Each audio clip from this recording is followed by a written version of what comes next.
Right, okay, let's get started with doing the demo tier list from the Steam Next Fest demos of June 2025. This will be for the demos that I have played.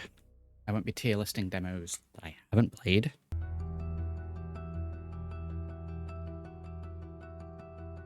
Keep an eye on the top corner of the screen for those watching on the VOD, as we will be linking to said demo videos as we go through them. Let's go from there. This is, of course, based on my experience playing the demo and also my personal opinion. So feel free to check out any of the ones that I maybe don't talk of favorably if you like the look of it yourself. We should have all the game logos here, ready to go. The duplicates there as well. We'll go through this in no particular order. I think these have just loaded in random. Yep, that's fine. All right. Okay, After Ink Revival. We're gonna initially put into B. So the categories here are S, A, B, C, and D. We have essentially, I am going to be repurchasing this game. I actively want to play it more. I've played the demo more. We have game that I'm going to buy. We have game that I would play. I'm probably going to wait until it's in a sale or if it's on Humble or something like that. We then have it is a game. I don't know if I'd recommend it, but it's a game. It's not really for me. And then finally, the D section is this game needs a lot of work. Don't know if I'd recommend it. Probably avoid. So After Ink Revival. Follow up to Plague Inc. Same guys. Slightly different format. It's more of a colony builder, sim settlement kind of deal.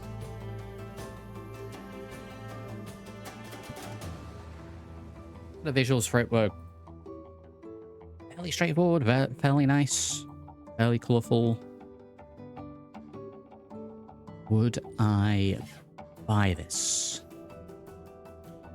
I would probably not go out and buy it. I would probably wait until it was in sale, or if it was in Humble or something like that. So pop After Ink Revival there for the moment. So it's your standard sort of collect woods, settlers need food, water, all that kind of thing, and then you'd expand across the map. So a solid B to begin with.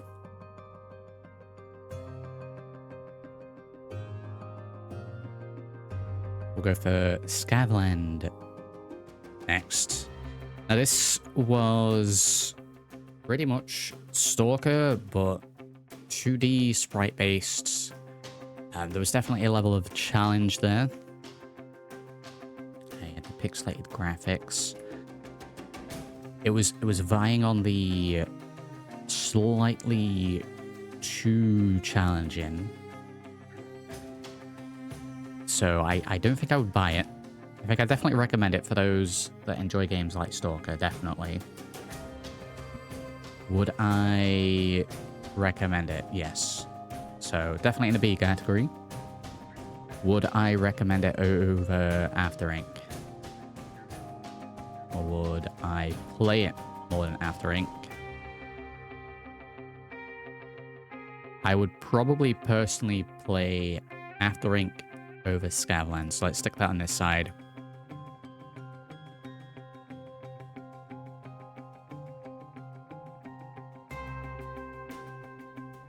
Next up we have Brotank.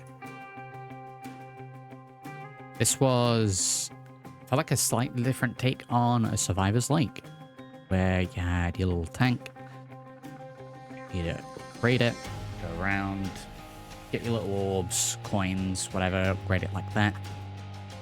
Visuals were kind of on the basic side.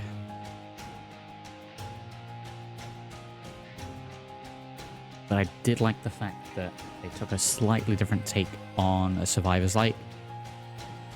So,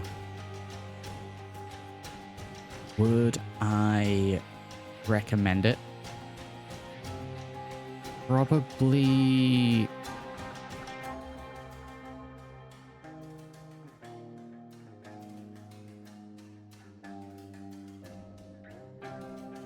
Probably yes. Would I play it? Yes. I'd probably play that. Don't know if I'd buy it. Definitely wouldn't buy it, actually. It is a peak. I will get that in a humble kind of game. Would I play it over Scavland? Yes. Would I play it over After Ink? Yes. In terms of how it could be improved, maybe just tweak the visuals slightly.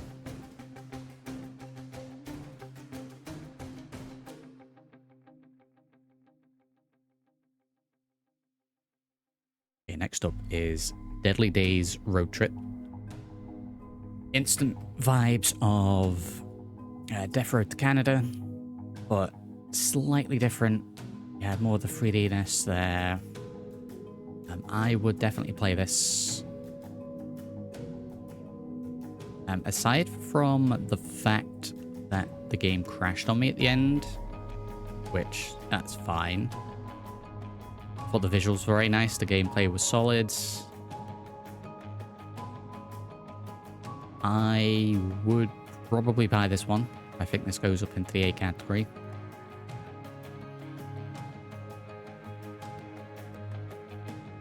It was appropriately priced. I think I would definitely buy this one. It seems fun. Not much more to say than that. I think if they just continue on with what they've got, they'll have something solid there.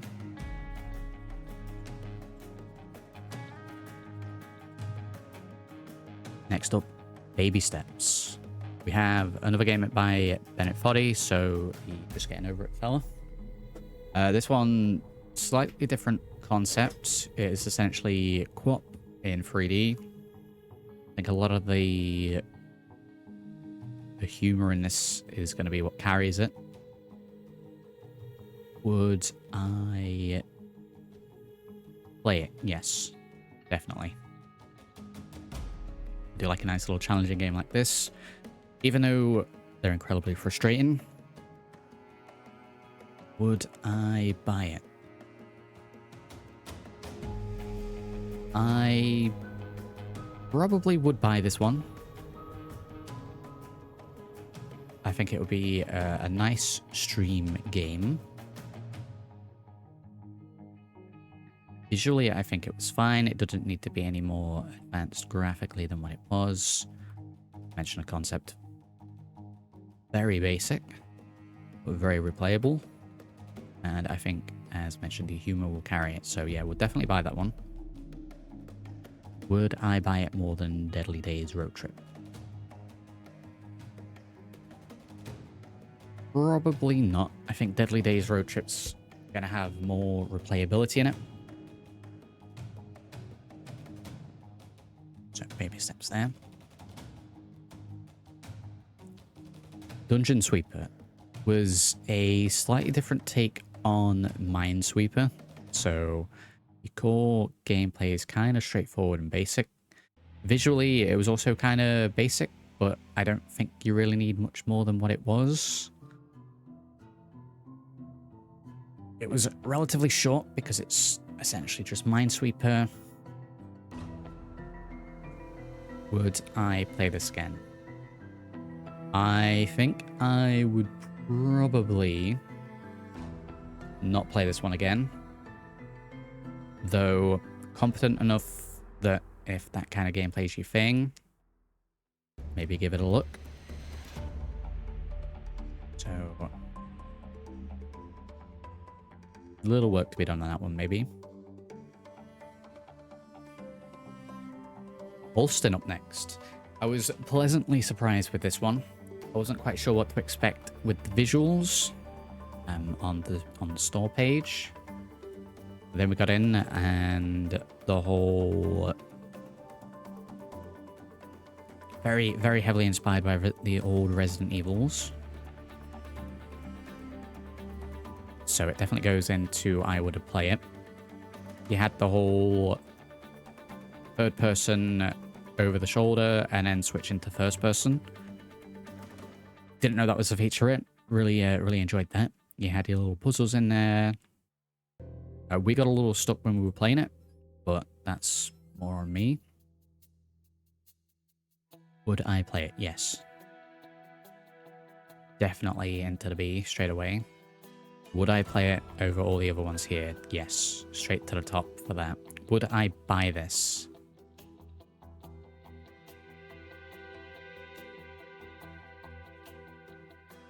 Would I buy this? You know, I think I would. I probably wouldn't have on first inspection. But then we got into it. And it's one of the demos that I ended up playing quite a bit in terms of length. So I think that gets to go into the A category. Would I buy it over the other two games? Probably more than Baby Steps, but less than Deadly Days Road Trip. Feel like that's probably going to be one that we end up streaming. In terms of how to improve, it seemed pretty solid. Visuals seemed fine. They were going for that pixel style. Combat seemed fine. So solid in the middle there.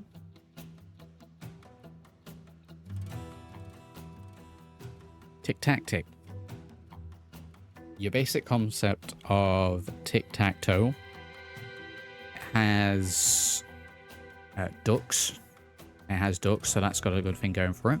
There's then little modifiers that you can get to the noughts and crosses.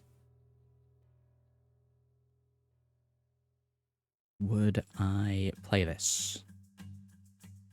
I would definitely play this. So it goes into the B category. Visuals are basic. Perfectly fine for what it is.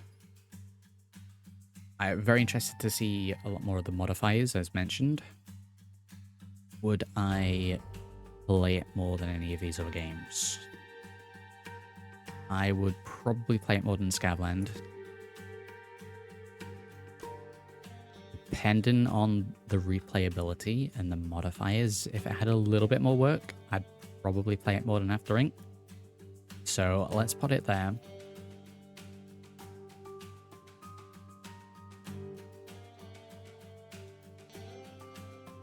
Don't drop the cake.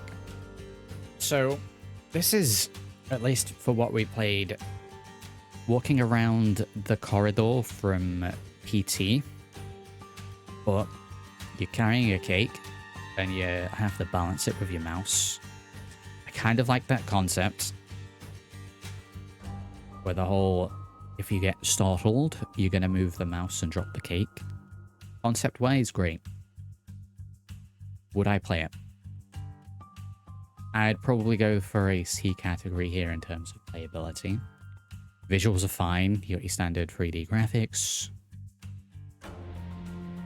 We had a little issue with this one. We pressed the button to stop the thing, and then we died, and then after respawning, the button was already pressed, so at least for how we played it, the game needs a little work. There was a little jank in there.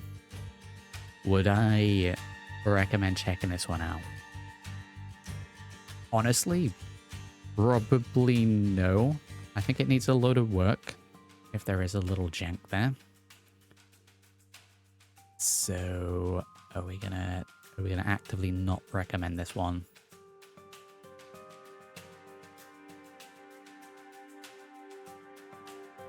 I think it slides into the C category just, and then it's probably gonna be all the way down here by the end of it. And it only gets to go from the D category into the C because I like the concept.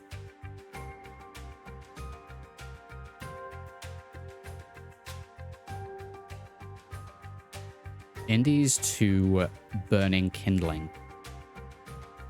Now, I never heard nor played of the original, so I didn't know what I was going in for with this.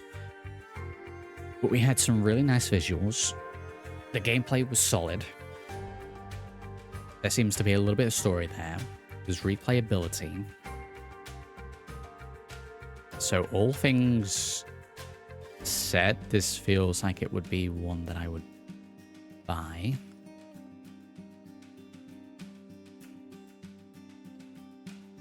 There's something pulling me slightly into here. So for now, we're going to put it into the B category in that I would play this if it was on sale or if it was in Humble or anything like that. But it goes straight to the top of the list. We may be moving some of these around as we go along. But for now, it gets to go right at the top of the B. Probably kind of over here.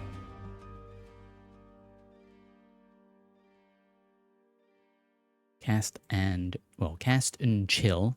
We have a pixel-based cast and chill fishing simulator. You go out in your little boat with your little dog and you do a little fishing. You gotta fill up your little notebook on the different types of fish that you catch. Really liked the visuals into this. It looks like a lot of work put into it. I don't know if it's necessarily one that I would buy. I do, however, think it would be nice for a little play. So once again, another one that I'd probably wait until it was on sale or Humble. I would probably go ahead and pop this sort of here, right in the middle. Would have been the correct sort of mood to want to play that. Little chill, little cast and chill.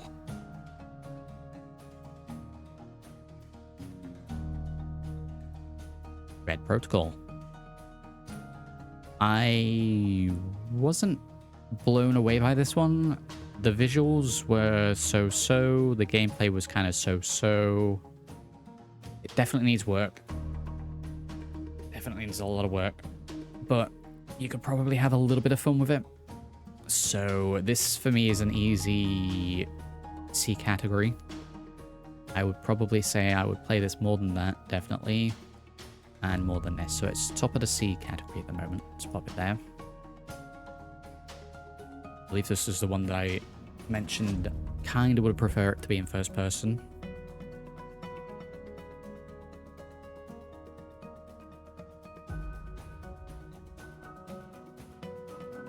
Dead as Disco.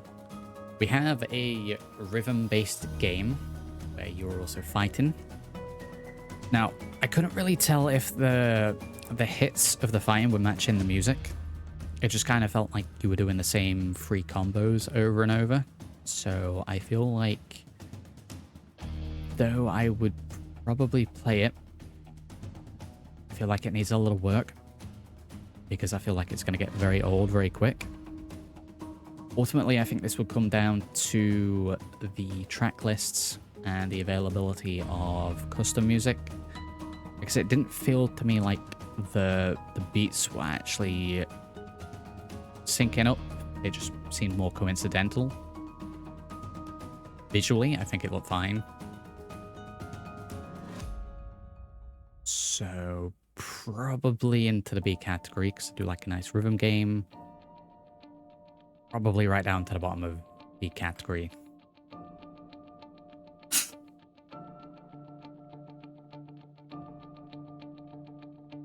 Next up, Trainer Tech. Now, this is somewhat of an idler. You got to build up your little train, you do a run, you unlock a couple of things, you build up your train a little bit more. It's going to get to the point where you'll have a train zip zooming along. So in terms of a demo, it was very slow, but as an idler, I definitely play it. Visually, I think it's fine for what it is. Little pixels going around, I think that was fine. So definitely play it. Probably straight to the top of this list. Would I buy this one? I think yes. I think I would buy Trainer Tech. Would I buy it more than the other ones? Well, I do like my progression-based games. I do like Idlers, so probably more than those. Probably more than Deadly Days. Would I get this on day one?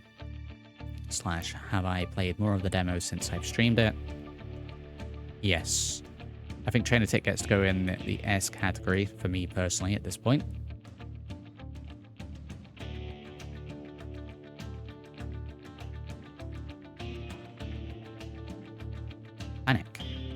Panic was a stylized puzzler that I got stuck on very quickly. I really like the visuals for this. The concept of the puzzle jumping over fellas. Pretty straightforward, but if you're into puzzle games, this is going to be one to check out. Straight into the B category. Would I play it again? Yes. Given an infinite amount of time, I'll eventually figure them all out. Would I buy this one? Me personally, probably no. Though it's kind of almost there. So depending on the price, potentially yes. Would I play this more than any of these other ones here? Given the correct pricing, I'd probably play this more than Tic Tac Tick, but less than Bro Tank. And that'll be, in fact, actually, Tic Tac Tick just gets above, and I think that's because of the replayability. I don't think there's going to be too much replayability to this unless additional levels are added.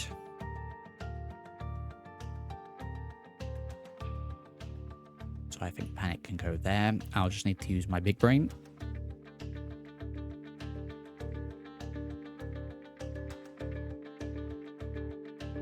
Next up was Morris Protocol, second game of Protocol in a name.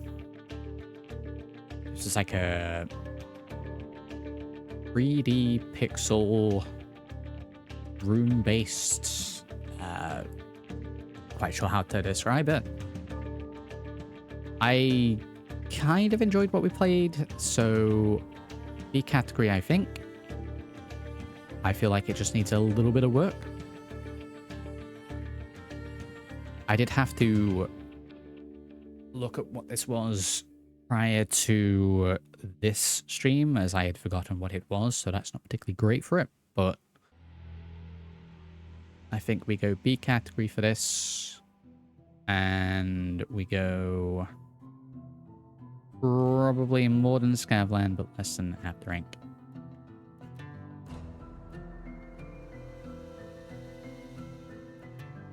Apocalypse Express. Let's pop it into the B category straight away, and we'll decide where it goes from there. So, top-down train management in the Apocalypse, where you have to grab items, blast baddies, and upgrade your train. It was a little anxiety-inducing between the sessions, as you've got 50,000 things going on at the same time. I really enjoyed this one. As we have the top-down graphics, it reminded me visually from above of the old GTA, Hotline Miami kind of vibe. So I think that works for it. Very stylized and it fits the theme. Would I buy this?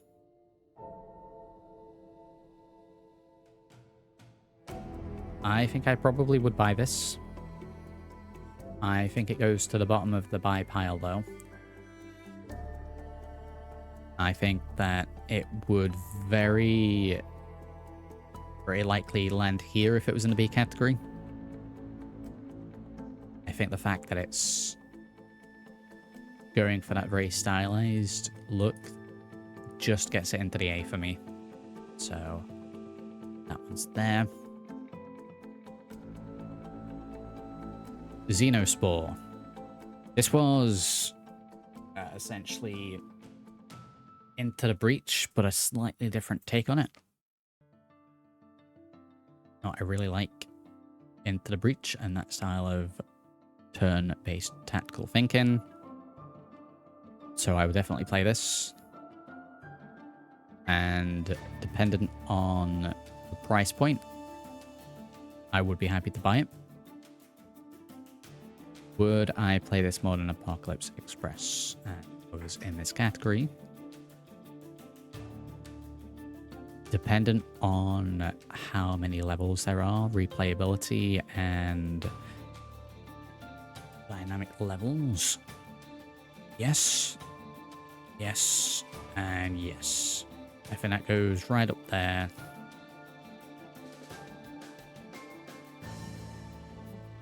Probably even past Deadly Days Road Trip. Doesn't quite make it to the S rank. I feel like it just needed to do a little bit more, and then maybe it would do that, but solid.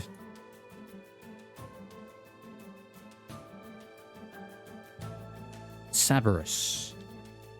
So there'll be a couple of the games within this list that won't be tied to videos for one of several reasons. Either the video was too short, it wasn't engaging, or accurately reflected my opinion. This will be one of those games, so that goes to the C category initially. We have Chicken, and then potentially later on, if it developed that far, Chicken escaping from an abattoir simulator.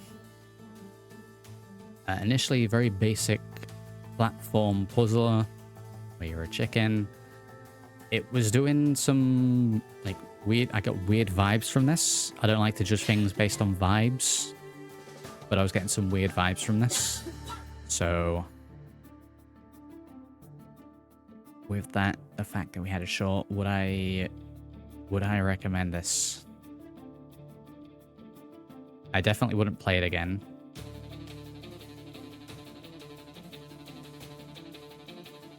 I think we might have a first D. Like I said, I was getting some weird vibes from this. I feel like it was going to get a little preachy, or there was going to be some kind of shock visuals. So for me personally, I don't think I could recommend this. I don't think it was really doing anything new. So Cerberus goes down into the D.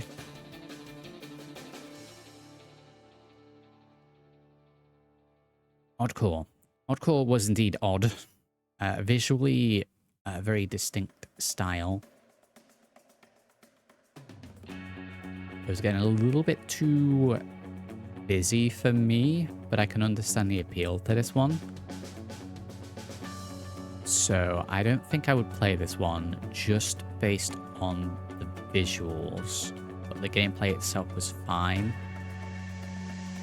So I'd probably move this down to the C category, but put it right to the top of it. So one to check out yourselves and see if you like the visuals on that one.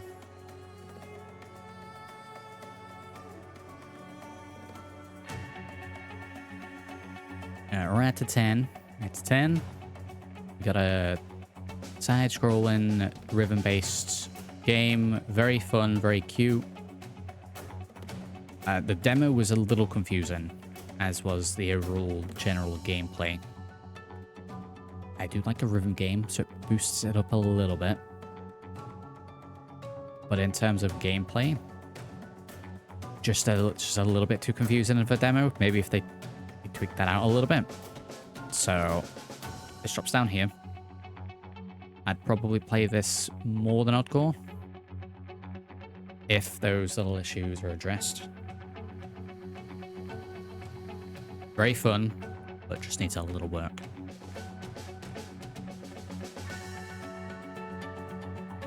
Mio Memories in Orbit, I would describe as sort of Hollow Knight meets Risk of Rain. Risk of Rain sort of visuals and vibe, Hollow Knight kind of gameplay. So definitely one that I'd play again. Based on the demo what we played, I don't think I'd buy it. But I would definitely play it, and I'd probably definitely enjoy it. So go straight up the list. Probably about here. And that'll be once again based on replayability. I think it'll be a one-time playthrough. Nothing much more to say than that. Visually, it was good. Music and combat was good.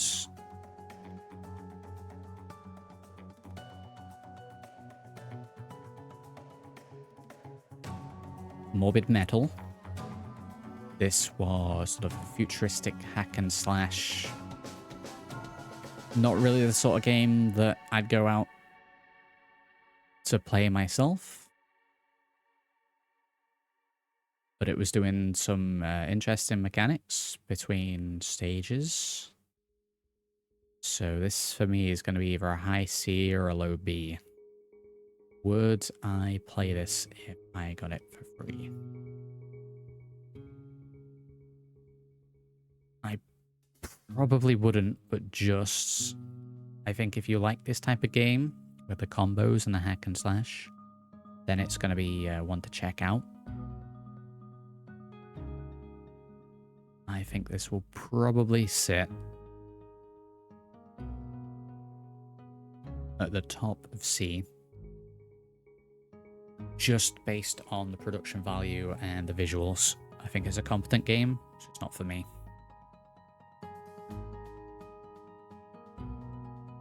Dispatch. Now, I had my eye on Dispatch from when I first saw a trailer to it. And playing the demo, we have a really solid game. I would probably buy this just based on the story and the humor. I don't think it'll have a lot of replayability, but I think the playthrough, a second playthrough maybe. Definitely into the A. Probably just trumps Xenospore. Gets up there to the top of A. I don't think I'm going to rush out to buy it on day one. But it definitely sits at the top of the A category just based on the visuals and the humor story. Definitely here. Definitely top of the A. Would have put a cup of tea on the list. Only if it had a couple of sugars in it.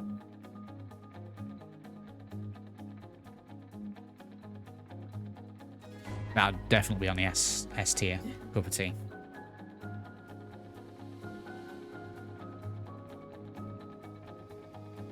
Vindictus Defying Fate. Okay, so we've got a big story game.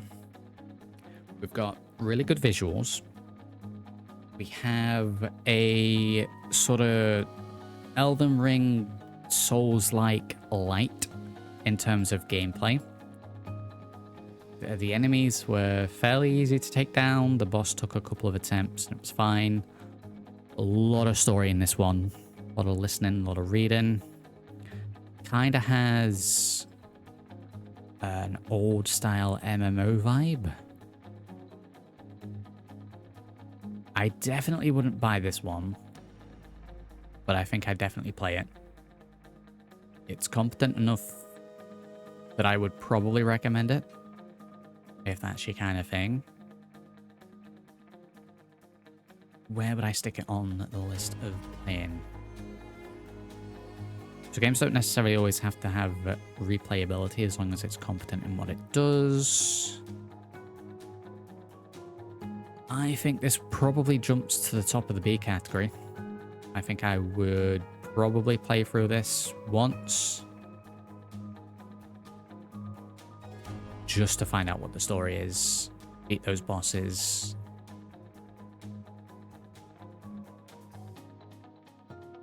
Big boobs as well.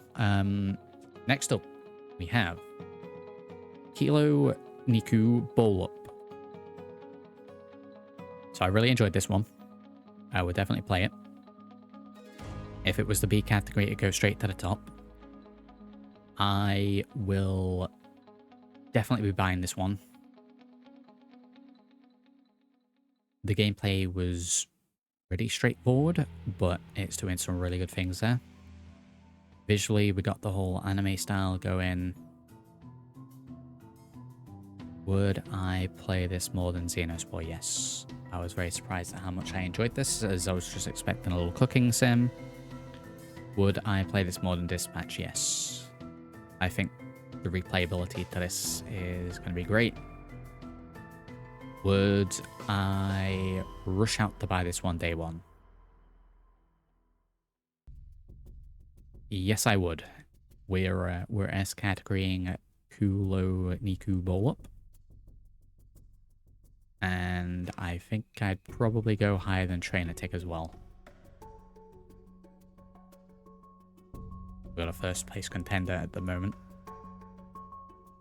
Another one that during the demo we actually played more than what I would usually do for a demo showcase.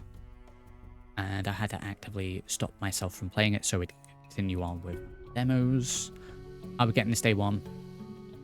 I'll potentially stream it, see how we go with that, but yeah, we'll keep an eye on that one. Clover Pit. Now, Clover Pit was a little bit of a weird one for us if you've watched the video, or if you're going to watch the video, as between starting the game, alt-tabbing out of the game to change audio levels, I'd managed to select Japanese as a language. So when I came in, the game was all in Japanese, and without thinking the fact that you could probably change that, I just assumed that it was in Japanese. However, I still gave it a bash, and I was still able to figure out the general gist of what was going on. And what was going on was good. So, definitely in the B category. Very high in the B category, probably to the top initially. I have since played this in English, and the only thing really that I missed out on by playing it in a different language was the description of the trinkets. Now, with that in mind, I really enjoyed this one. A lot of replayability to this. So I think we go into A category for this. And we probably jump right up past Dispatch just based on the replayability. Would I rush out and get this day one? I probably would. I think that the replayability for this is something that really appeals to me. Your graphics to this one got like that PlayStation 1 vibe going. I would probably play this more than Trainer Tick. Would I play it more than Kulo Niku?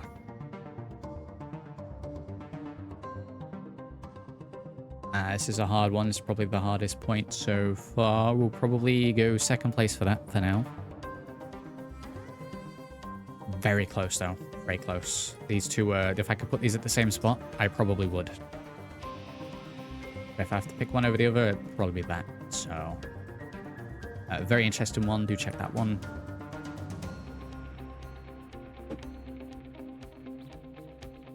Black Raven was a little bit of a wild one, in that I was having some issues with the gameplay due to mouse sensitivity. I couldn't change that in game, and if I changed the sensitivity with my mouse hardware wise, it didn't seem to make any difference. So I had a little bit of a poor experience with this because of that. That aside, I think this is probably going to tell a pretty straightforward story. Gameplay is like 2D pseudo 3D. So I probably would play this one again if those issues are tweaked. I do think, however, it would probably go...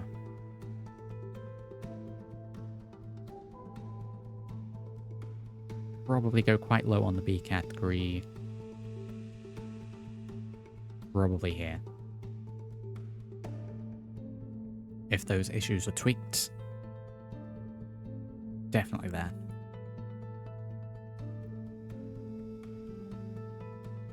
Dog witch. We have a dog. It is a witch. Side combat based. It says there were dice, but it's pretty much a card battler. Which I like card battlers. So I definitely play this again. I don't think I'd buy this one. At least not until it has a little bit of work done. So definitely on the B category for now. I found that a lot of the values need a little tweaking. Kind of too based on the RNG. Not necessarily from what you're doing. So it needs a bit of tweaking. So it goes down the list quite a bit because of that. Would I play it more than these? If those issues are fixed,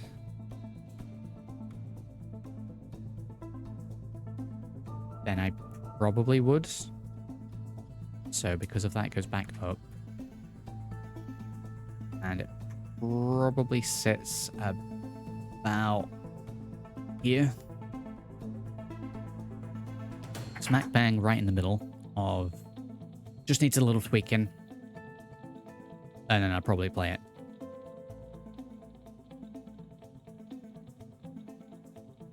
Overlooting. Overlooting concept-wise, great.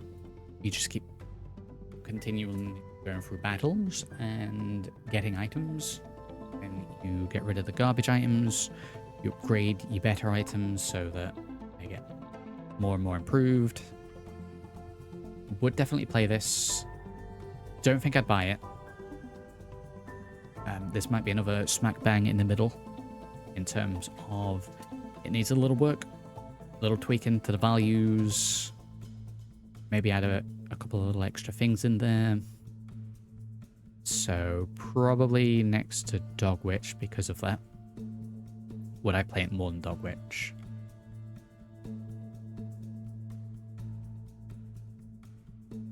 Probably yes.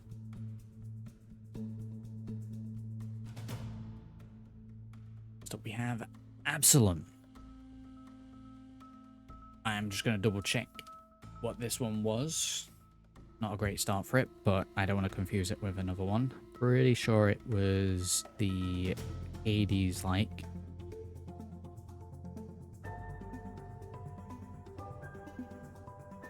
Which, if it was...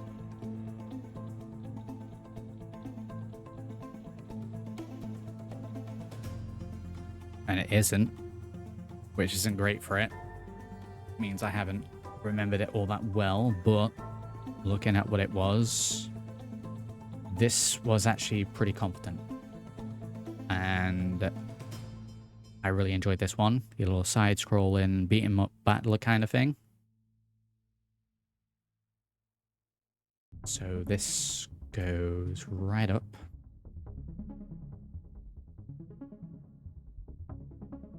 Right up to the top of the B. Probably wouldn't buy this, but would definitely play it. And in fact, I think it goes above Vindictus because of that. I'm now just going to go and double check while we're here in these two.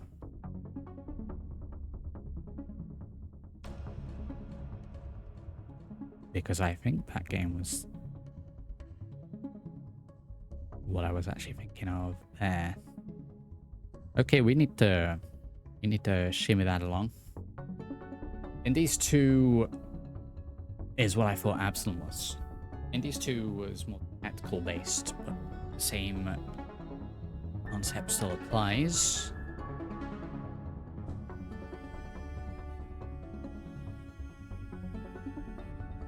probably up there again.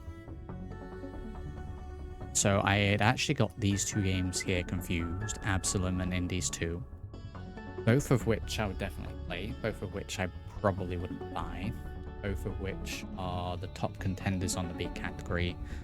Would, again, probably just sneak on to the bottom of A. But for now, they are tip-top B.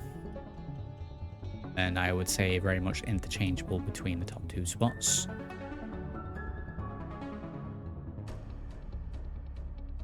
The Horde, Once You're Dead. We played this last, I believe, out of all the demos.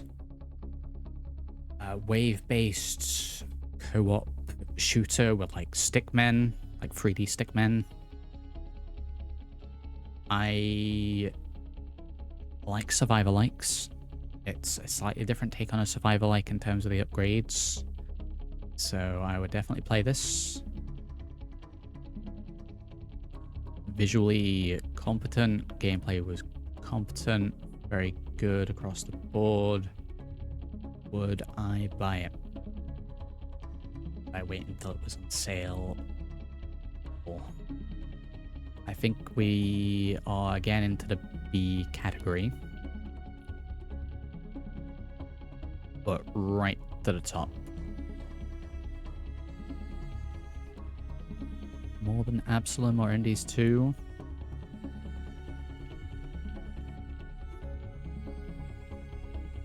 Definitely to the top of the B category. As mentioned, this is a co-op game. You can play single as well. We played single player for the demo, as we didn't have anything set up prior to that. I think this game is a play if it is in Humble. So I think it's going to be there for me. Or if, alternatively, you do have 3 other friends you want to play with, I'd probably then put it into the A category right at the bottom. So, for me personally, top of B.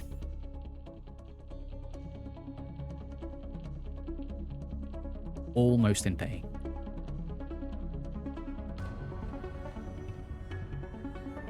Deck of Destiny Battleforge. Card-based. And then you move around the board as well. Visually, I think this was fine.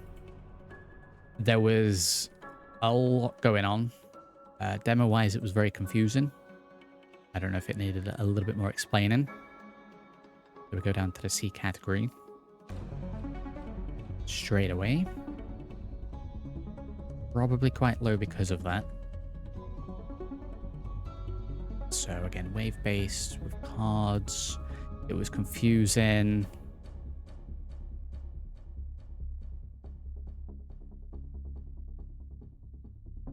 Probably to the bottom because of that. It needs a lot of work. I'm kind of almost putting it into that. I wouldn't recommend it, but I think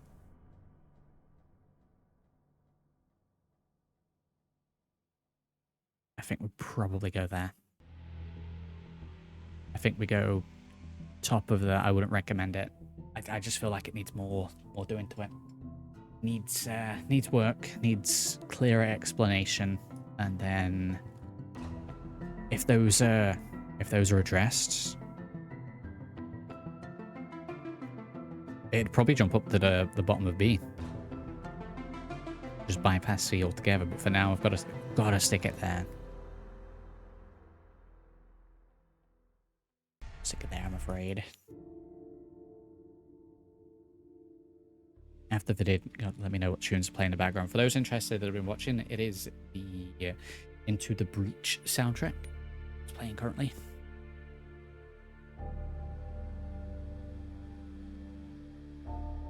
And next up was The Fortress. We have a very stylized game. Pixel based, going through waves one by one. Initial vibes were great. I don't know if it would make for the best game to stream because of bitrate and video compression, but in terms of playing, very solid. I really like what this was doing. We did have a little bit of jank, but I feel like, issues aside, this probably wouldn't be one that I would buy, but I would definitely play. And I'd probably boost this all the way up to here. So I will be keeping an eye on that one.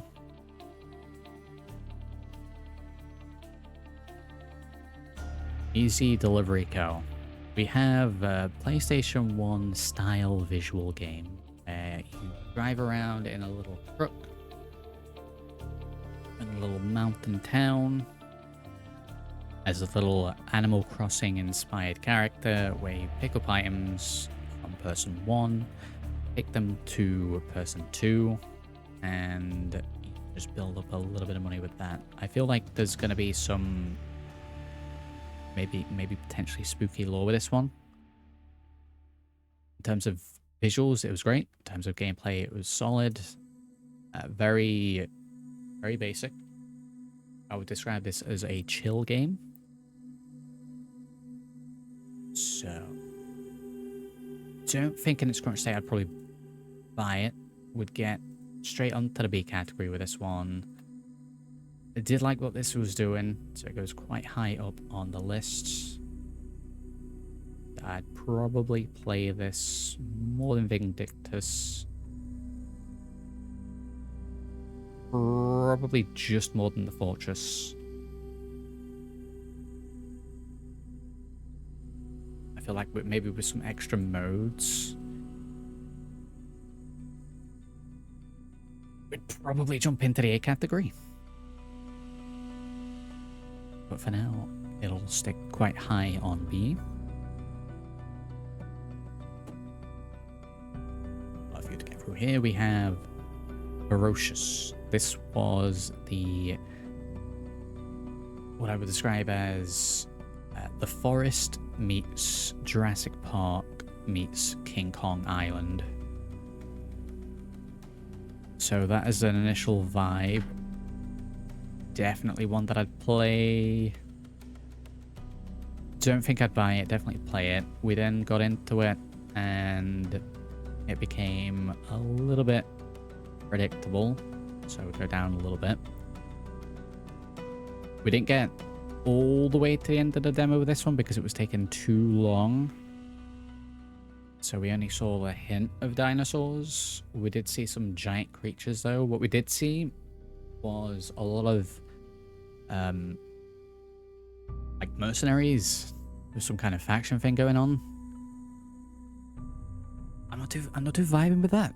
I'd prefer it to be more focused around survival and dinosaurs. I don't know, you go onto Dinosaur Island and you have to survive because you are the prey. That would work for me. It got a little too blasty. So I think because of that it goes right down on the playlist.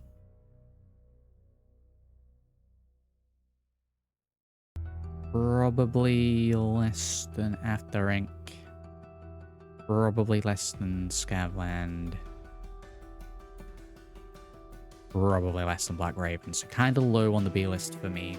I think if it didn't have all the blasting and it was more focused on the survival in a dinosaur / land of the giant creatures kind of vibe, I'd be all over it. I'd probably buy it. But for now, down there. Have, and I'll struggle to pronounce it again, Physiastery. This was your sort of dungeon crawler,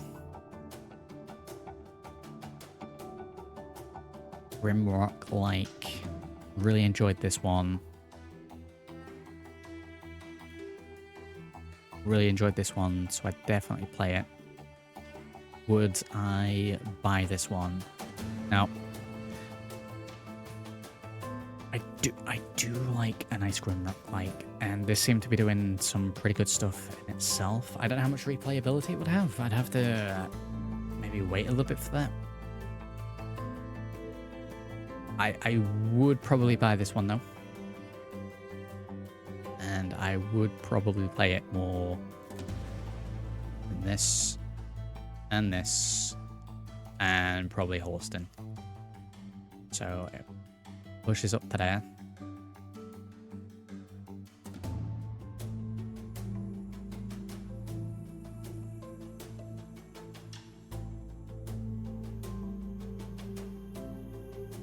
And we'll just move that after rank.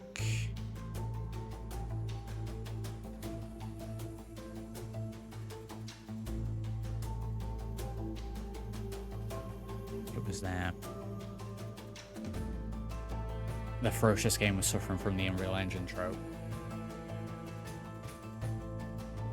That's going to be an issue with a lot of the demos, is that you can feel the engine that they were created on.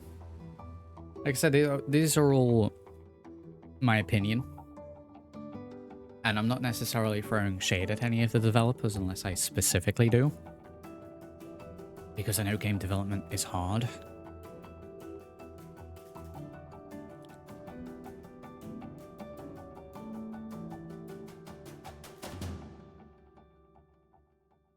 Moving some of these on the fly as well as we go through. Next up was the RPG. This is sort of a comedy take on just RPGs. I actually really enjoyed playing this. It's a very silly game, very meme-based game, which, I mean, fine if you're just trying to kill a couple of hours, something like that. I think this is probably one to check out. I definitely wouldn't buy this one because it is just like a parody. But I'd definitely play it. Like I said, I enjoyed what it was. You go around, you do some quests, bish bash bosh, done.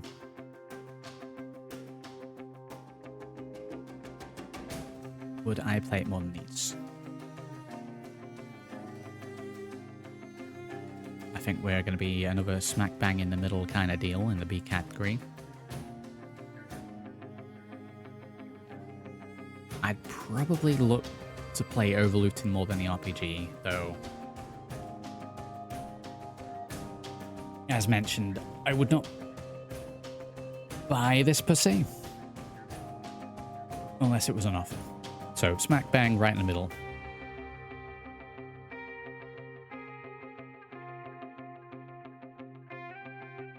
We have my card is better than your card.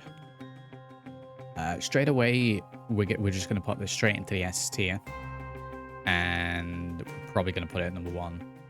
Probably one of my favorite, if not the favorite game from all the demos that we played. We have a card battler with some additional mechanics in terms of placing stickers on cards and customizing your own cards. I thought that was a really neat spin on the format.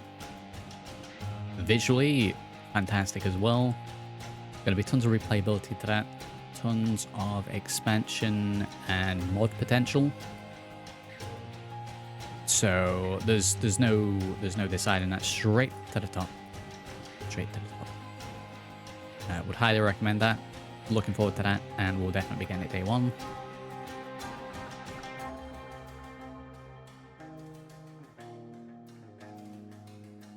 Starbird's up next. This is from the Kurtz Gazette team.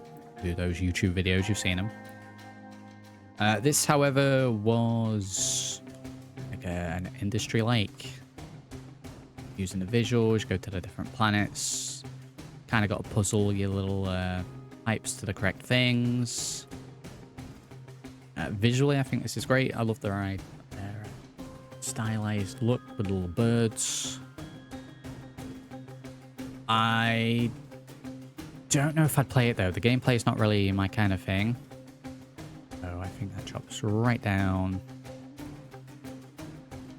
Would I play it if it was given to me for free? Honestly, probably no.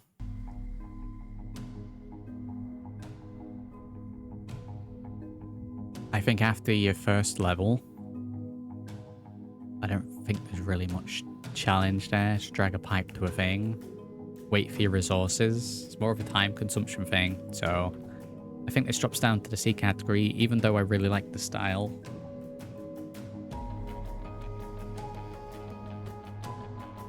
And I think I'd probably leave it high in the C category because, as mentioned, the style is good. But the gameplay just doesn't do it for me, so I wouldn't play it. If you like industry-like things like that, give it a shout. But kind of fell a little flat.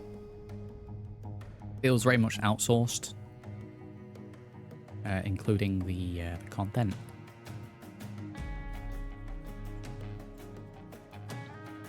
Ace Overheat, you've got your little side-scrolling, dogfighting game, very much reminded me of some retro games. The visuals were fine, the gameplay was fine. There's a whole mechanic about overheating where you need to not shoot as much, or you need to cool down by dashing into the water and then in turn damaging yourself. I mean, I enjoyed the demo, but I don't know if it's necessarily something that I'll go back and play.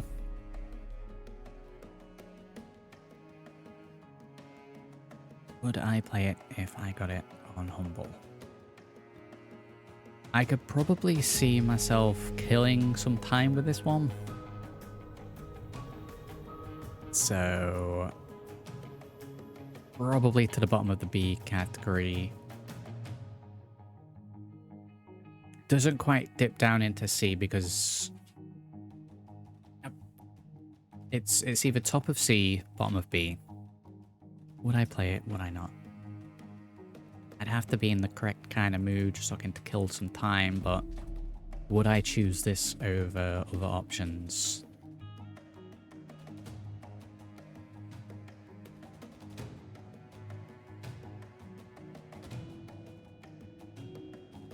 I think I'm going to stick this into the C category because I probably would pick other things over this to play if I was just looking to kill a little time.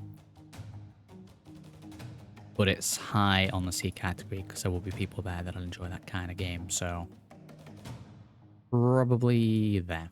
Probably third on C. Witchy Business. We have a time-based alchemy and alchemy crafting and sale gameplay. It's 2 games from the same dev on here.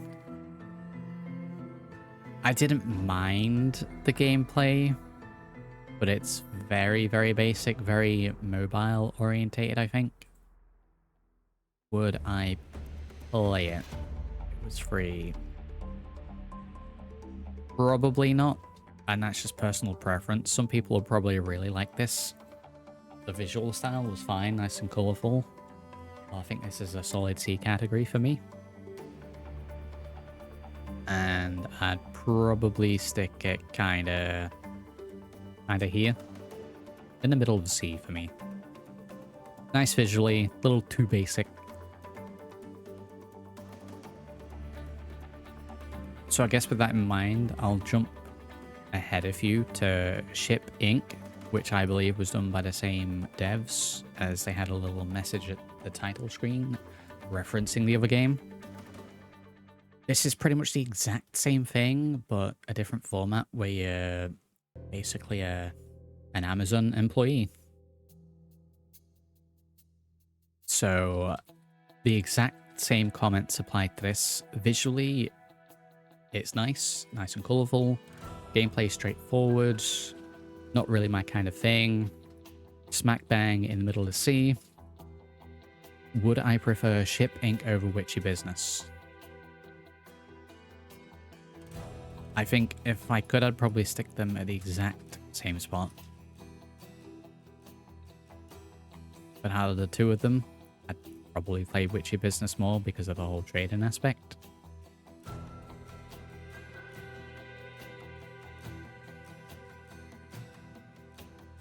Okay, next up is Egging On.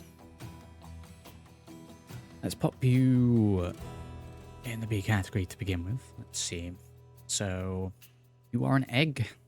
You're in a 3D environment in some kind of hutch.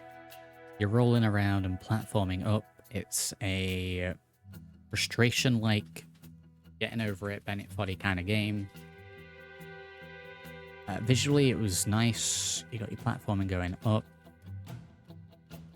I don't think it had the same sort of pull as a Bennett Foddy game. So whereas Baby Steps is up here, this is going for the core gameplay. So I can see myself playing this as the challenge, even though it is frustrating. But I definitely won't pay for it. I definitely wait until it was on a good sale or for free. And I think this probably goes...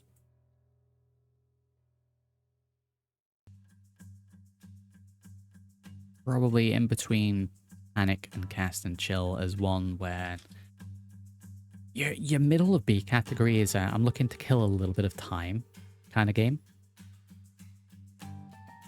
So competent, but right smack bang in the middle of B. Kokoro Kitchen was another Japanese-inspired cooking sim, but slightly different to Kulo Niku. More of a vibe of running back and forth between growing items, prepping items, cooking items, and dealing with customers. So very chaotic and fast-paced. I enjoyed it. I'd definitely play it again. I would probably buy this one. I don't know if it's going to be a day one kind of purchase, unlike Kulo Niku here, but it's definitely high up. And I think it probably would be sort of here on my list. Replayability high, visuals nice. Yeah, solid. Up there in the A category, right high next to Dispatch as well. Next up we have Who's at the Door. Placing things up and then grabbing them again. Who's at the Door? We got a 3D horror-based repeating day scenario. Very psychological. Try not to go insane, seeing people you're going back and forth. We got a little stuck near the end.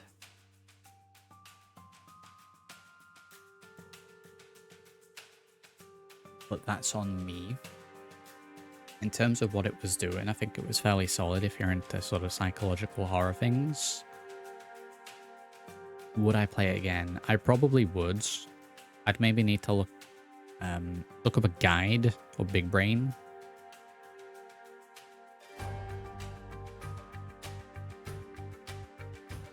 Would I play it more than when I was bored?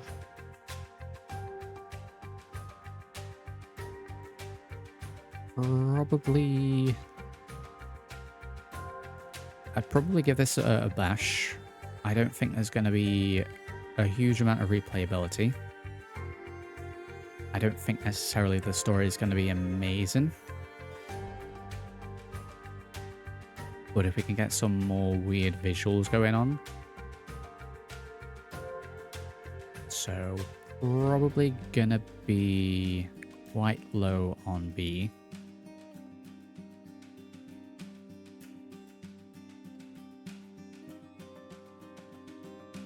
I'd probably stick it here, because I was getting a little invested in the story playing a demo, but like mentioned, we just got stuck a little bit. Very much being sold on that one character with the weird eyes.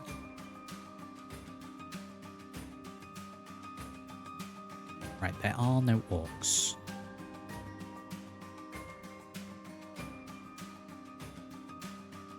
(2D) side-scrolling, base building, card-based, wave, tack-in. Graphics were very simple. You don't necessarily have to have anything too detailed for this, but I think maybe they were just a little bit on the simple side. A lot of replayability to this. So I would play this again. Would I buy this one? I would buy this one. but I think it needs a little tweaking, so it just dips onto the A category. It'd be high on the B. Just gets onto A though. It's just a little tweaking visually, and I think there's going to be something good there.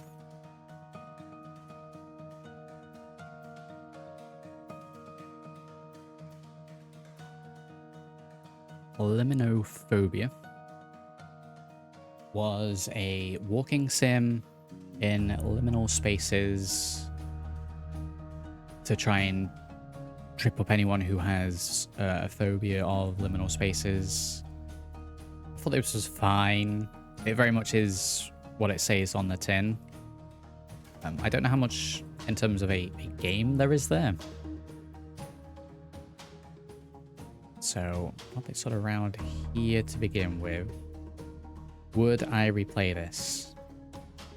No. Aside from the fact that not really my cup of tea. There's not really much of a game there. It is just walking sim. Not any puzzling or anything. Just walk around, see a room, liminal space, creeps you out if that's your thing. Wasn't a particular fan of the water sections because of thalassophobia. So definitely onto the C category because it's not my cup of tea. Would I recommend it? No.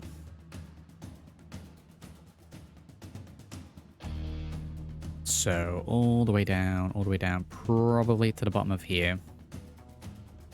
Would I stick it onto the D category? No. I don't think it's bad per se. It's not really for me. So for me, low on the C category. Higher than Don't Drop the Cake. Still umming and ahhing as to whether we Don't Drop the Cake down here, but I think the concept just gets it up. But Liminophobia, very low on C. Not for me. Not really much going on. Check it out if you want to creep yourself out, maybe. Gloomy Eyes. Gloomy Eyes was a puzzle platformer, very story-based, very Tim Burton-esque visuals. I like this visually. Gameplay is straightforward. I would probably play this. I don't know if it's one that I go out and buy, but if I had it there, I would definitely play it. I would probably play this if I was looking to kill a little bit of time. Doesn't really need any work to it. It seemed pretty solid.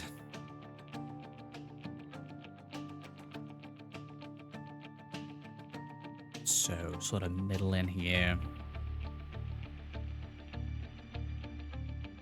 Probably middle of B.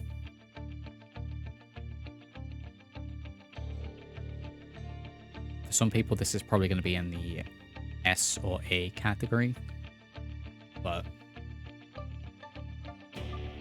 it's not really one I'd rush out to get.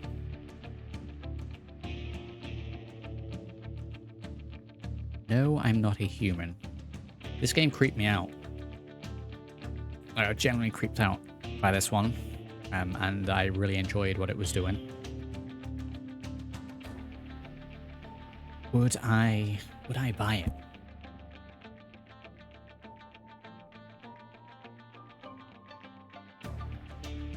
Would I buy this one?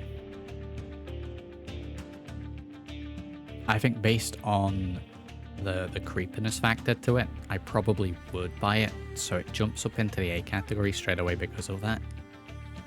Very much a game I think probably end up streaming. The graphics are kind of crusty, but it's doing like this unsettling vibe. It's the whole theme.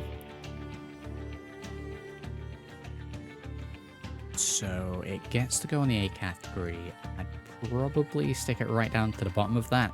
It only just gets into the A category. But I want to figure out what the ending to that is. I was intrigued story-wise.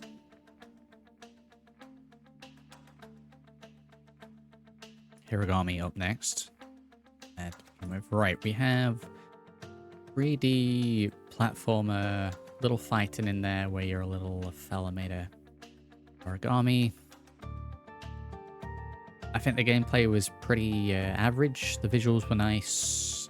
I really like the mechanic where you can switch into the different forms, origami-wise. But I don't know necessarily if this was one for me.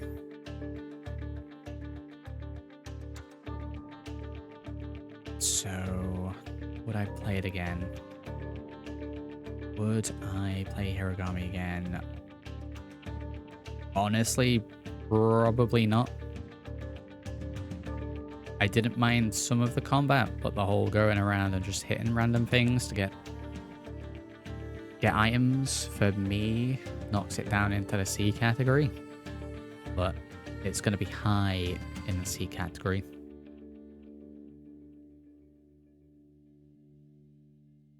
Probably to the same sort of level as Morbid Metal, in that the style of gameplay some people will really like. It's a old puzzle platformer. So maybe for nostalgics, maybe. Idle Boss Rush is exactly what it says on the tin. It is an idler game where you wait for a little bit, you let things generate, you click the boss several times, defeat him, get points, upgrade over and over. It's a cookie clicker game with different style. I played this for far too long on stream, as I have no self-control and I've lost all concept of time. I will be buying this. Go straight to the category. Visually, I think it was fine. I don't know how much replayability there's going to be there, or if it's just going to be endless. Definitely low on the A tier, though.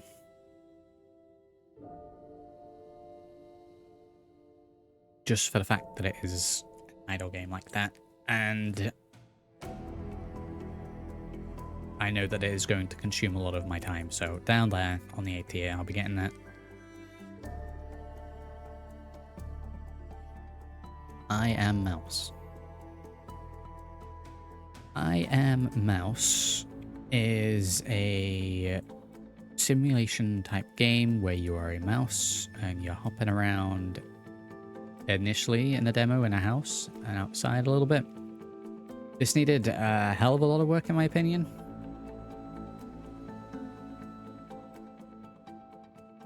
And I almost feel like because of that, I don't even think I'd recommend it. As mentioned, making games is not particularly easy, even with a lot of the new engines that are coming out. So I don't want to be too harsh. But having tried a couple of tutorial things, game development wise myself, it feels almost like a slightly advanced version of one of those, to the level of I've worked through a tutorial myself where you create a mouse and you move him around collecting things. So it felt like just a slightly more advanced, completed version of that. So we're going into the D category. And probably there. Probably in between Deck of Destiny and Cerberus. I can't recommend it in its current state. It needs a hell of a lot of work.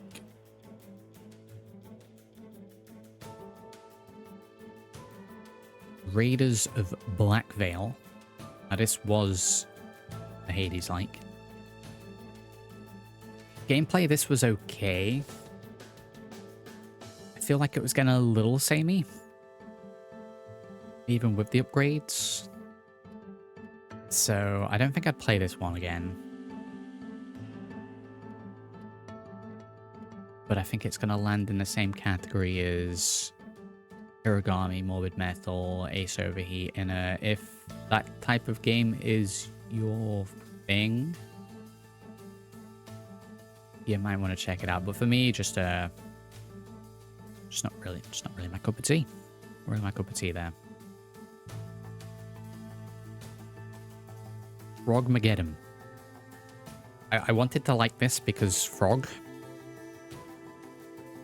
but I felt like it was just a little too basic for me. You have a little frog moving around the screen, very sort of Sliver.io kind of vibe, Snake vibe. Pick up other frogs, you have different types of frogs, and then you've just got to survive. So I would almost go to the level of, feels like it could be a web-based game that you play for free. And there's like on-screen ads. That sounds really harsh, but I feel like it needs a lot more. Maybe if it wasn't 2D, maybe if the frogs were little 3D fellas hopping around or rolling around. So I definitely want to come back to this one. It's definitely not deserving of the D category, but for me, probably sort of down here. I could kill 20 minutes playing it, but there we go, down there for that, unfortunately. Ball X Pit. I really enjoyed this one. The visuals are very nice. The concept to the game is very nice. It is a block breaking game with enemies and then some additional mechanics as well between modes. I can see myself playing this quite a bit, so we're going to put it straight up into A. Would I buy this day one? Yes. We're going S category. We are going to be higher than Trainatic. We are going to be higher than Clover Pit. And we are going to be going into the second place category for Ball X Pit. I feel like I'm going to end up playing that quite a bit. Very interested to see where that one goes. Lemonade Apocalypse. You have another idle-based game, Cookie Clicker-like. I think, once again, this is another game that almost back in the day would have just been on Newgrounds.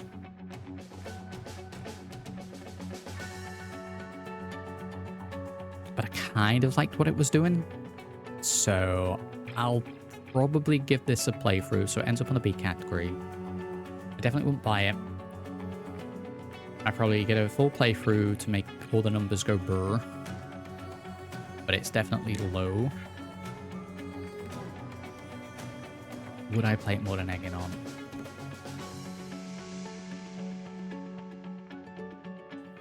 I think I'd probably stick it slightly higher than Cast and Chill, slightly lower than egging on. Could kill an hour or so with it. I think once you've done your couple of scenarios, that's it. So I can imagine this probably being quite a low-priced game. But even still, I'd probably wait until it's in Humble. Escape from Duckov. You are a duck, and you are trying to escape. It is Escape from Tarkov, but you are a duck, and it's slightly different visual style. This almost falls into the same category as the RPG for me, in that it's a parody.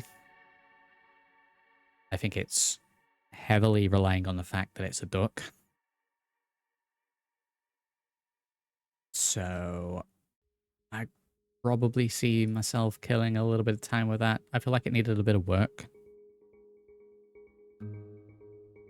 So I definitely play the RPG more than it. It needs a bit of work, so I think it lowers down on the lists.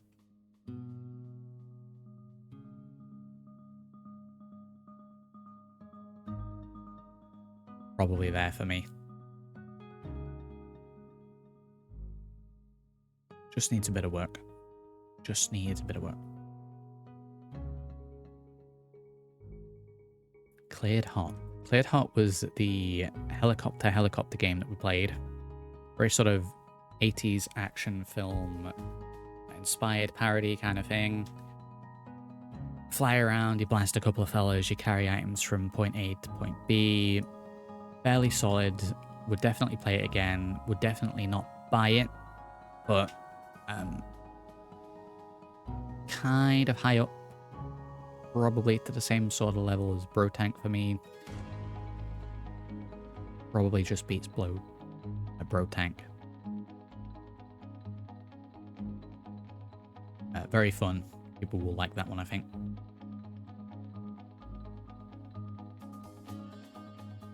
The Oily Depths.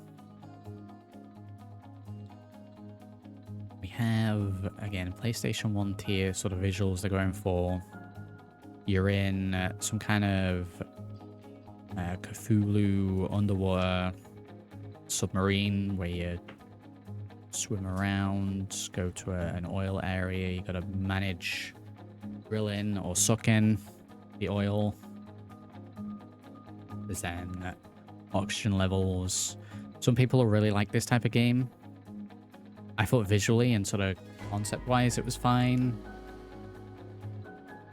I'd probably play it again, but it's gonna be smack bang in the middle of B category.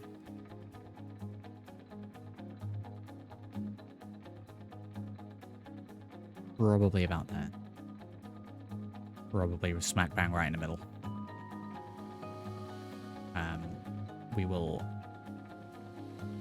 We'll probably watch a playthrough of that.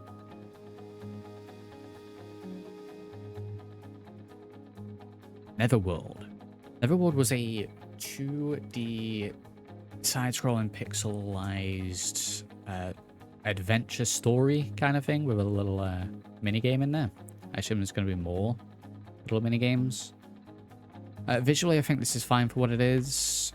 The story or the writing, I thought, for me personally, was a little too crude for my liking. Like, I'm no prude or anything. I'll be fine with that kind of content, but this just felt a little too over the top. So I definitely wouldn't play this again. I think it goes on to the C category because there was nothing inherently wrong with it. But it's definitely not for me. Probably for me there. So quite low. If you're into that sort of thing, fine. It was just a little too crude for me.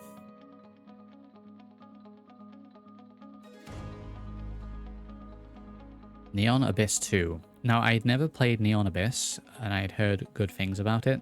The sort of gameplay of Neon Abyss 2 was pretty solid, and that I would definitely play it again. I definitely wouldn't buy it, so we're into the B category straight away. I can see myself playing it about as much as Mio. Memories in Orbit. Probably just above that.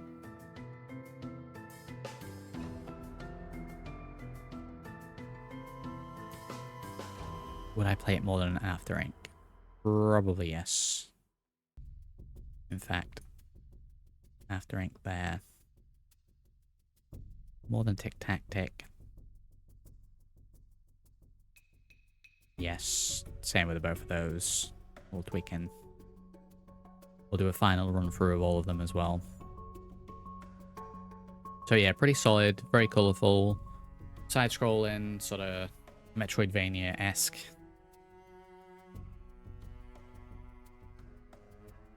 Next up is Tamashika. Tamashika in terms of gameplay is solid. Fast-paced, rhythm, like turn-based, gotta get things at the correct point. The music seemed fine for this. the visuals.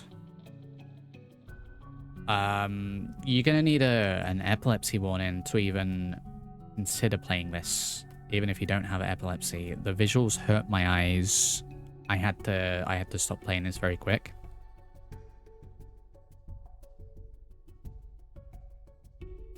Would I even recommend it?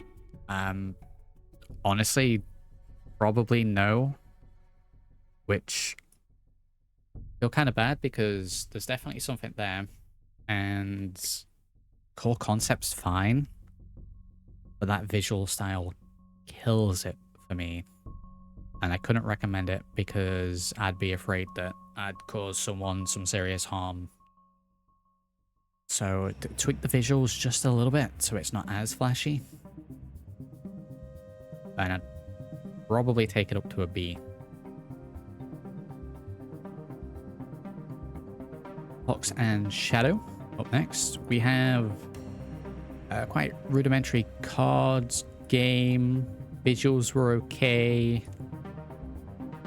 We're getting a little oversaturated with card games.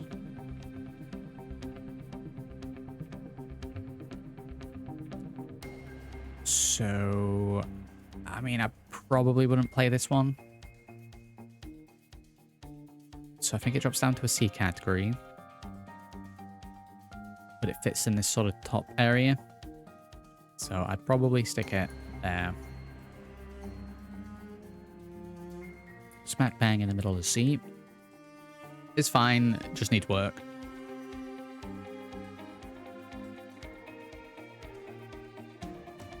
Brutal John 2 is a boomer-like. You're looking at fast-paced boomer shooter. Obviously set in a futuristic world where crypto's taken over and you're trying to bring back justice. Think sort of Duke Nukem. If this came out mid-90s, it would have done amazing. I would probably play this again. I definitely wouldn't buy it. But you can probably have quite a blast with it, so it probably jumps up into the sort of middle area. It hits the same sort of tier as, say, the RPG in terms of parody and fun. I'd probably play it just a little bit more than the RPG, so mid-level for that. There, mid to high.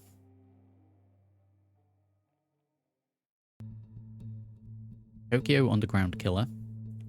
Fast-paced hack and slash. Really like the visuals on this one. Really colourful. Because of that, though, I have slightly the same issue as what I did with Tamashika, just not to the same degree.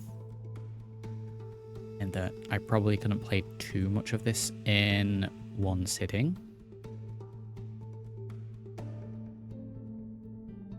So it would go quite low here. Would I actively play this because of that? Probably not. I think I like what it's doing with the whole cartoony vibe. But I think I'm going to have to stick it into the C category and probably right next to Morbid Metal. If you like hack and slash, give it a bash. The Royal Writ. This, I think, was the first game that we checked out. Another card-based one, but you go inside. Art style's really nice. Sort of humor with that's fine. It wasn't like the most clearly explained demo. But I'm sure once you figure out what you're doing, you'll be fine. I think I'd probably stick this on I would play, but I wouldn't buy. I'll probably put it kind of high as well. Probably 4 for long for that. Keep an eye on that one.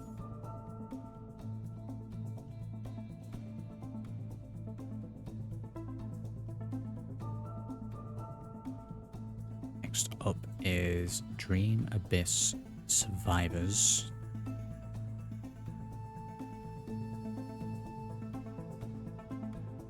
This was another survivor-like, so straight into the B category for me for it being a survivor-like. I liked the visuals, the anime style to it. The gameplay was fine, survivor-like. It was incredibly slow. They need to tweak damage values or the speed of the game, because I felt like I was falling into a dream.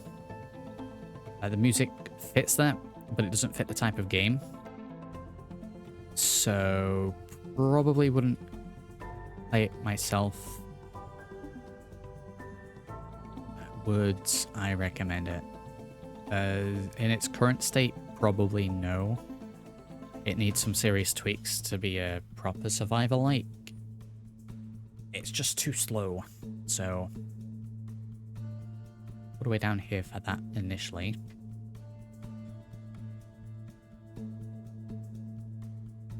Does it work as a game? It needs those tweaks. It really does. So I'm afraid this goes down to the T category. Probably there. Probably second on that.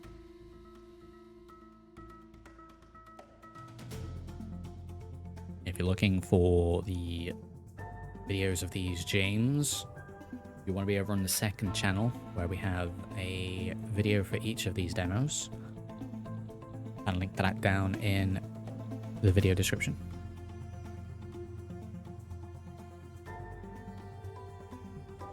Next up, we have Inkshade.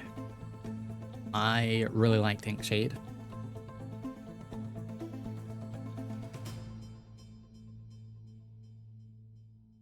But I have the game that it's the vibe going for this one. Would I buy this one? Yeah, I'd probably buy this one.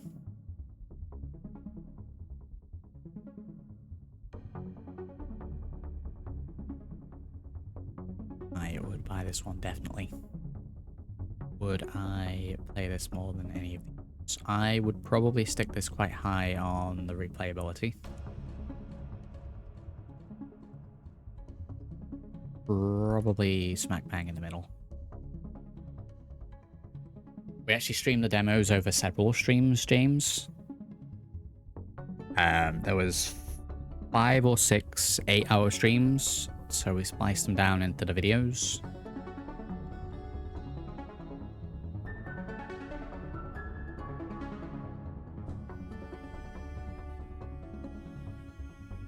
Is this going to be where we want Shade to be? Probably a little higher. Probably there.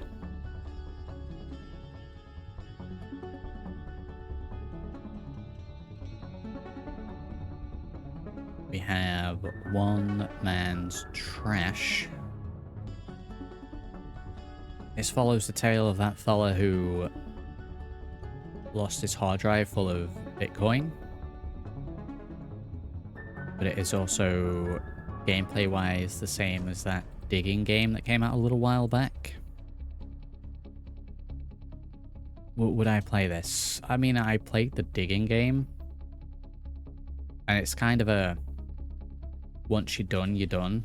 I don't know, it's the same with all games, but... would I play it again? I probably would. But I think this goes right down to the bottom. It is a... I am looking to kill a couple of hours. Hopefully there's something else there as well.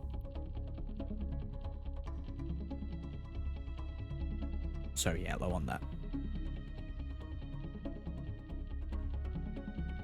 Fungi Swarm is a survivor's like. Straight into the B category. It is 3D, and the visual style is very cute. So it goes high B. Looks like there's a lot of replayability there. Really enjoyed this and I wanted to go back. So I think we would buy this. And I think I probably would play this quite a bit. Would I buy this day one? Would I buy this day one? This has the potential to hit in S tier. I think the replayability is going to be good. Would I get it day one?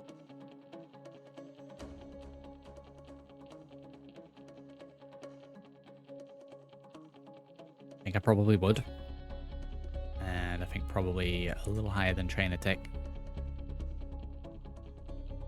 A little higher than Clover Pit. Visual style, as mentioned, is very nice.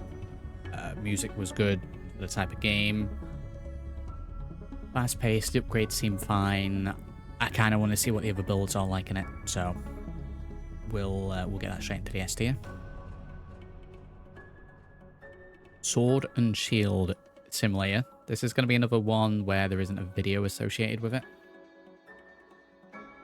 For the simple reason that no one video that I have ever uploaded has had as many copyright strikes as this one. I feel like the music, sound effects, and several other elements were picked up from a non-royalty free collection. So unfortunately, whereas usually I just trim out one or two little sound effects if that things happen, 99% of this video was claimed. The game itself, however, needs a little bit of work. It was performance-wise, it was definitely a little unoptimized. I was having a few issues with stuttering, with my CPU going high for no particular reason. The gameplay, I mean, you were making swords and shields and other weapons. Kind of basic. Feel like it could probably actually cut out a couple of things and focus more on the realism. So I definitely wouldn't play it again. I don't even know if I'd recommend it. I don't know if I'd recommend it.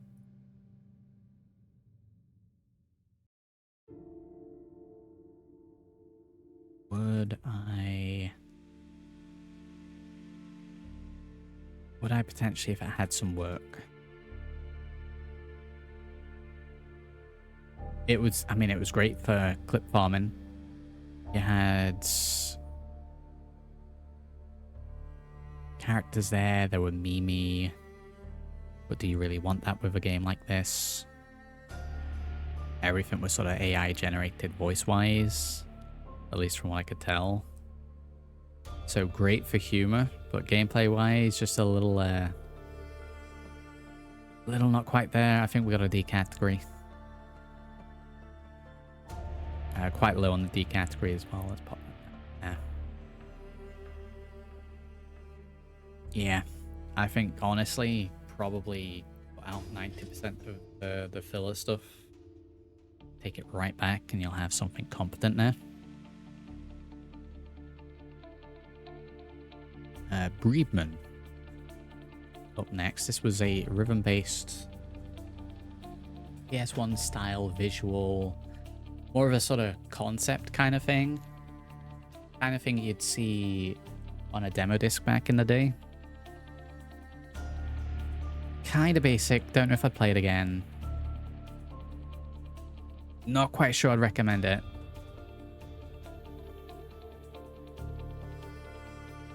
Feels like a good concept. I think we go D category, but I think we go high on the D category.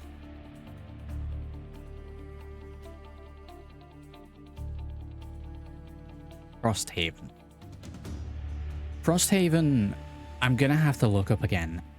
Like, I want to try and remember this game, but I don't know if it's just the title of the game or what, or if it's just me, but it's incredibly unforgettable. Or forgettable, even. I believe this is based off a board game.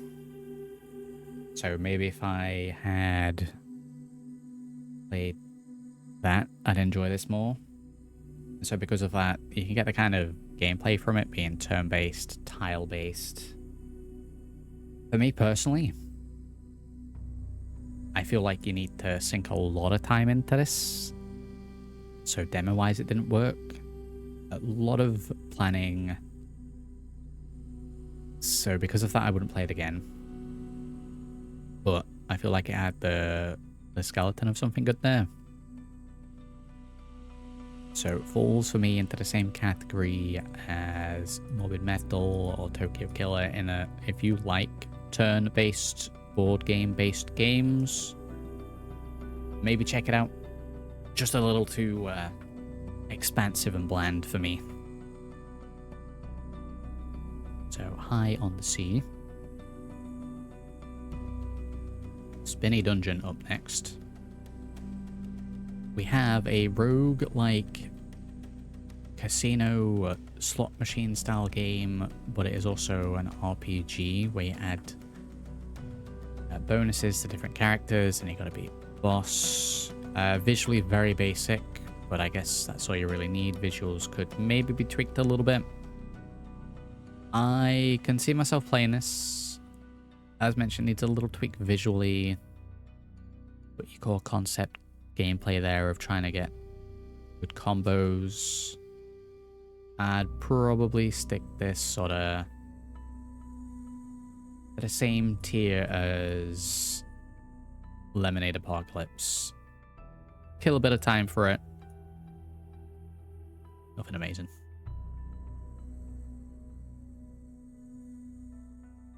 Unmourned was a first-person horror game. Psychological horror. You're walking around a house. You're finding out a story about the previous tenants. There is some spooky lady going around. I would describe it as very bland horror. A lot of the sort of things have been done previously, though at the same time there's some trippy effects that were being done, which I can kind of appreciate technical wise. I think this would be a game that I would not play again. So if you're into sort of psychological horrors, maybe you want to check out. So for me, it would be on the C category because there was nothing else broken with it. But it would be very low. Probably higher than that. Probably here. Higher than Neverworld.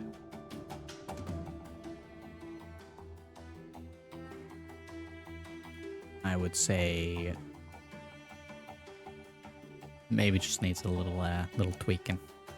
A little tweaking to that one maybe.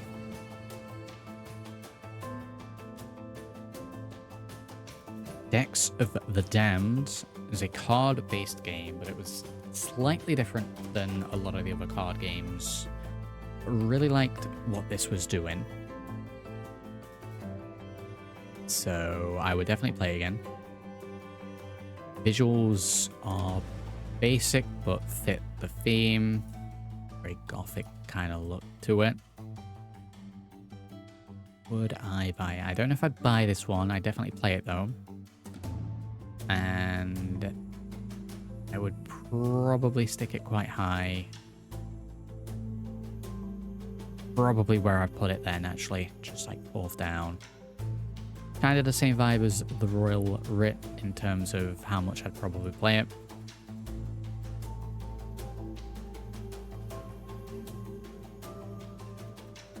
Replicat up next. We have a card-based game. It is Snap in concept. It is cats and cat memes, little cartoon style. Definitely sort of at least UI layout. Going for sort of Balatro, and especially with the combinations.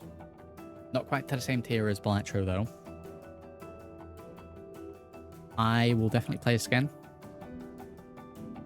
I will probably buy this one. So it jumps up to the A category. And I'd probably play it sort of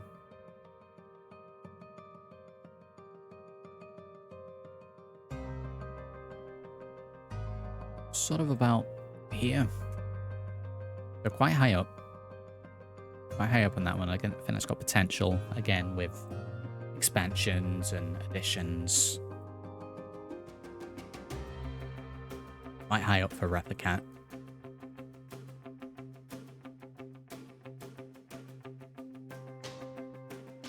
Next up, Morsels. I would describe this as a Enter the Gungeon-like. A little bit of a Binding of Isaac vibe to it. We got like a pixelated 3D vibe. You're a fella. You get your little morsels. You gotta blast enemies. So competent, solid, nice visual style. Gameplay was solid. I will buy this one. Would I rush out to get it straight away? Definitely goes up the list. But how much I have played Isaac and Enter the Gungeon, I would probably stick this quite high here. I don't know if I get it day one, but I think that jumps to the top of A, almost into the S category, but I think top of A.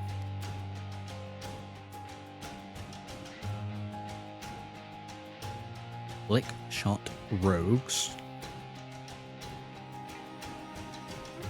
Cute style, straightforward gameplay. Flick your little pirate fella to the enemies, try and get combos. There's going to be several little levels that you go through. I'd play this again. I definitely wouldn't buy it. Kills a little bit of time, go smack bang in the middle. Probably that might be right in the middle. Middle of B. Nice visuals, nice gameplay. A little bit of time with it.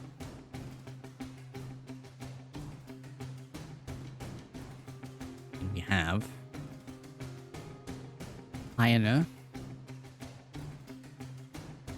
You're set in sort of a...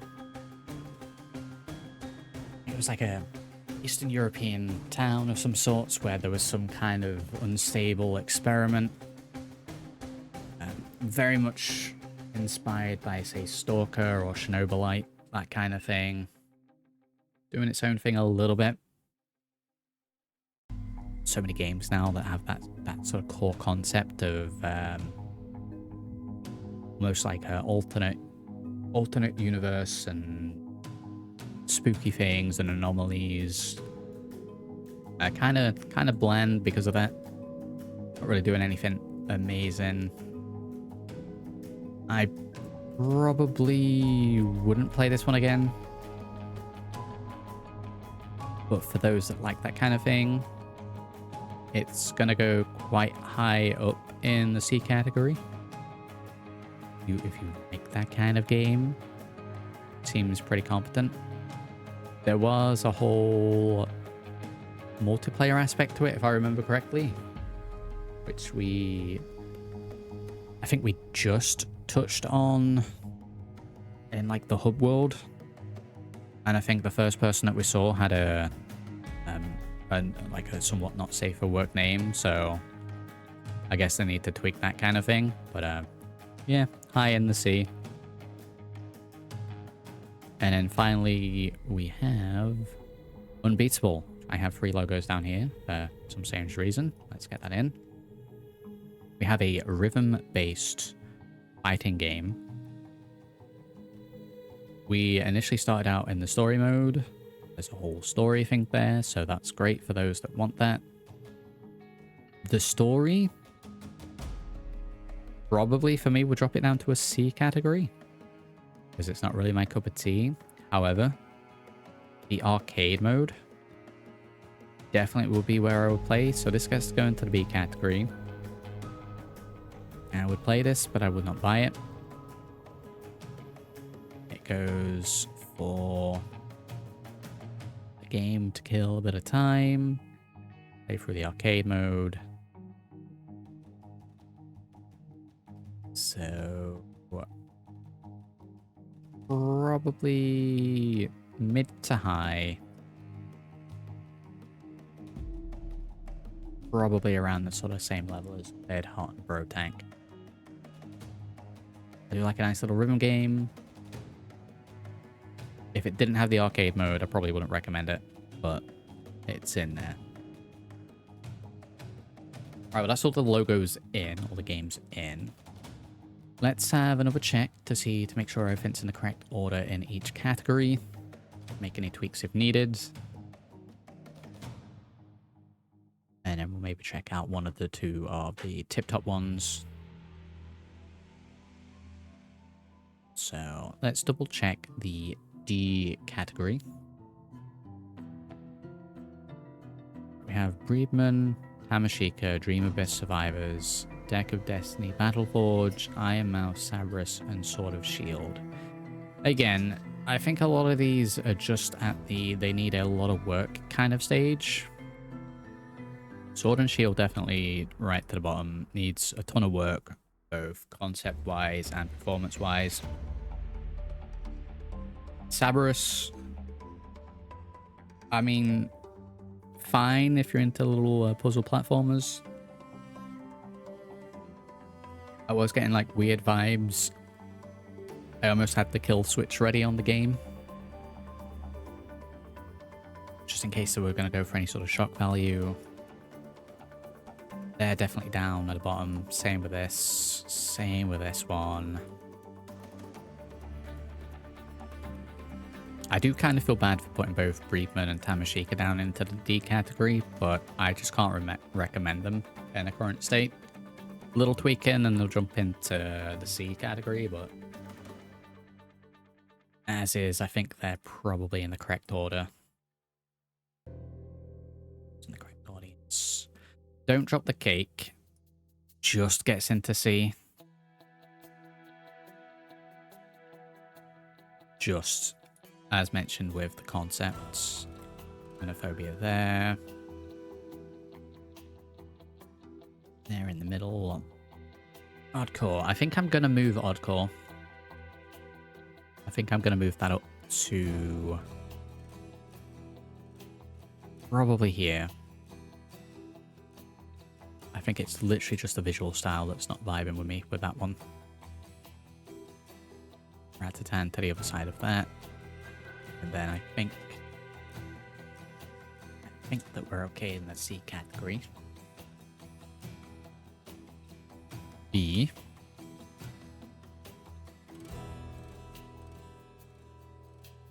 What would I play the most out of this? The Horde Wants You Dead. Like, I'm really surprised at how much I enjoyed The Horde Wants You Dead. Expecting it to be a little bit more janky than what it was.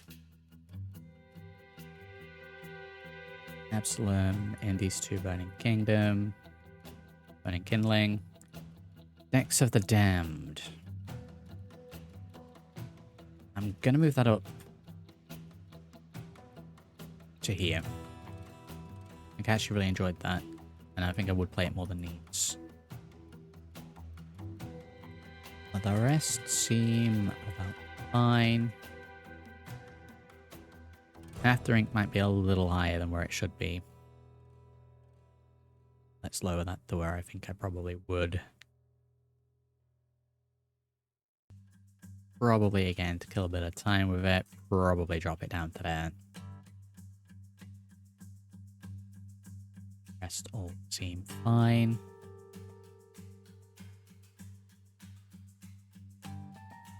A category are games of which I will be buying. Not necessarily on day one, but they're definitely going to be a purchase. Morsels, as mentioned, I feel kind of bad that we're not sticking it into the S category, but it is going to be right up there, tip-top A. Dispatch looks great. Looks like the story is going to be really good with that. It's going to be sort of a one-time play. Oak Grove Kitchen fast-paced kitchen cooking sim. I think Shade's your tile-based game. Really intriguing. Xenospore looks fun. Deadly Days looks fun as well. Replicat's got tons of potential. Yeah, sure, he was interesting. Holston was doing some new things in there. Baby Steps is going to be fine for a stream. Apocalypse Express and There Are No Orcs, kind of on the same level of I'm going to be killing a couple of hours for those. No, I'm Not Human, probably going to make for a good stream. Idle Boss Rush, I Have No Control. We need to judge the S tier demos that we played and see if we have them in the correct order. So I threw My Card Is Better Than Your Card straight into the #1 spot because I really enjoyed it, both in terms of visual gameplay and concept.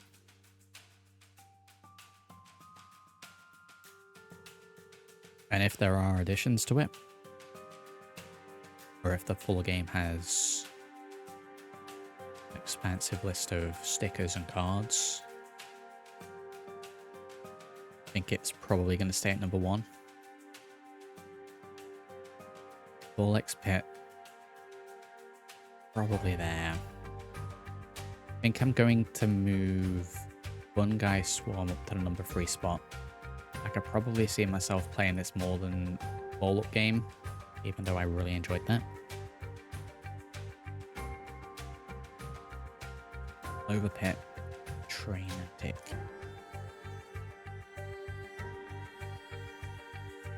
I think we have that in the correct order.